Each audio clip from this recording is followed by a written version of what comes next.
18 বছরের পূরণ হয়নি পদ্মা নদী রক্ষাবাদ, হাজার হাজার একর জমি নদী গর্ভে। বৃহস্পতিবার 24 এপ্রিল সকালে চারঘাট উপজেলা বিএনপির আয়োজনে একটি মানববন্ধন অনুষ্ঠিত হয়। পদ্মা নদী ভাঙন এই ভাঙনে সারা বছরে প্রতি বছরে হাজার হাজার শত শত একর জমি বিলুপ্ত হয়ে যাচ্ছে।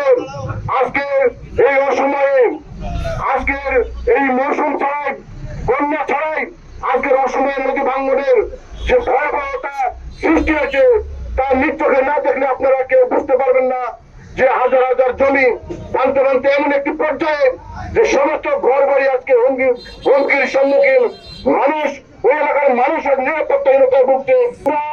এই অন্তর্বর্তী সরকারকে আমরা জানাতে চাই যে দ্রুতকালীন সময়ে এই পদ্মা ভাঙন রোধে আপনারা আপনার সদর হস্তক্ষেপ কামনা করছি। দেশের মধ্যে রাজশাহী চারঘাট উপজেলা একটি পরিচিত এলাকা। এখানে Bangladesh police academy, Rajshahi cadet college সহ সরকারি শিক্ষা প্রতিষ্ঠান রয়েছে। এই প্রতিষ্ঠানগুলো পদ্মা নদীর তীরে অবস্থিত। বিভিন্ন দপ্তরের তথ্য মতে রাজশাহী ক্যাডেট কলেজে প্রায় 15 একর জমি নদীগর্ভে চলে গেছে।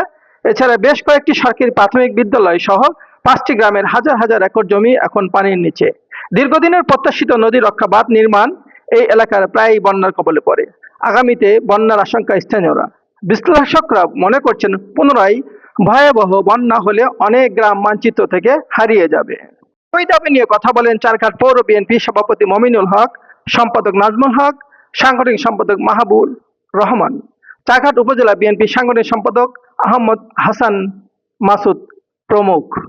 বাংলাদেশ জাতীয়তাবাদী দল বিএনপি রাজশাহী জেলা আহ্বায়ক আবু সাইদ চাঁদ বর্তমান অন্তর্বর্তী সরকারের মাধ্যমে দ্রুত নদী রক্ষা বাঁধের নির্মাণের দাবি জানিয়ে বলেন, এই নদী ভাঙন সাধারণত যখন পানি বাড়ে তখন হয়, কিন্তু আমরা এখন দেখছি এটা আশ্চর্য লাগছে আমাদের কাছে যে বৈশাখ মাসে নদীর এমন অবস্থা, দিনে দুপুরে রাত্রে কখন তার বাড়ি ভাঙে যাবে নিরাপত্তাহীনতা তারা ভুগছে।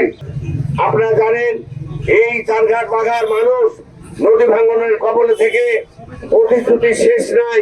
সরকার আসছে, সরকার গেছে, কিন্তু এই চারঘাট বাগার মানুষ নদী ভাঙনের কবল থেকে রক্ষা পায় নাই।